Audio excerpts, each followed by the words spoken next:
Hello बच्चों, let's read the question.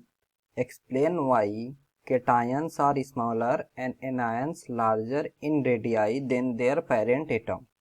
तो बच्चों इसमें हमें क्या बताना है कि केटायन छोटा क्यों होता है और एनायन बड़ा क्यों होता है पेरेंट एटम से। तो इस क्वेश्चन का की कॉन्सेप्ट समझते हैं। पहले की concept, effective nuclear charge.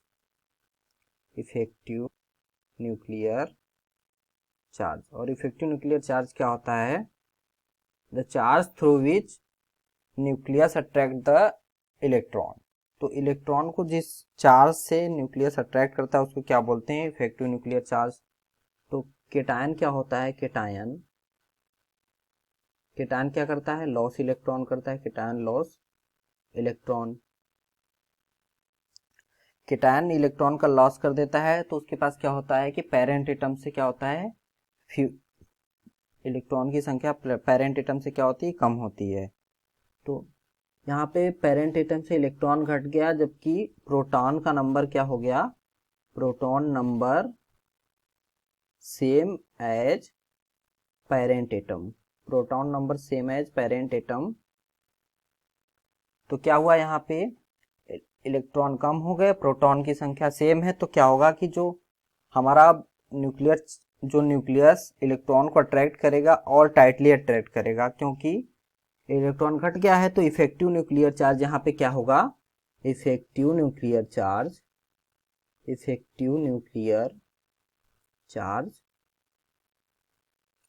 Increases. जब इफेक्टिव न्यूक्लियर चार्ज बढ़ जाएगा तो क्या होगा? साइज क्या होगी? Size decreases. So cation have smaller size, so cation smaller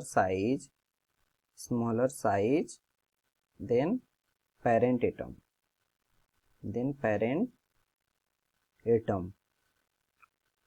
अब देखते हैं एनायन क्या होता है। Anion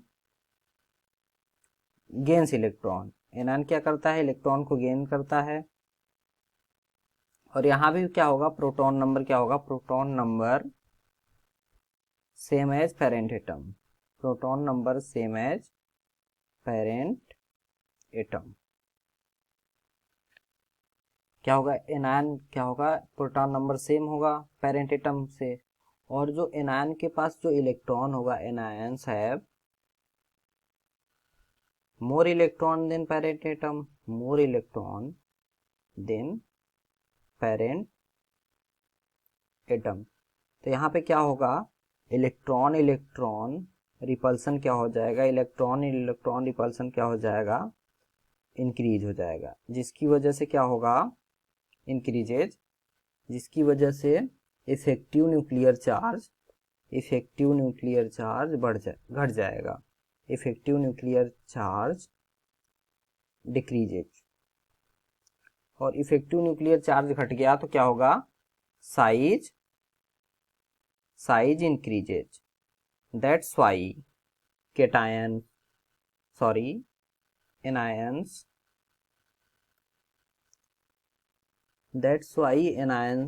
have larger size than parent atom।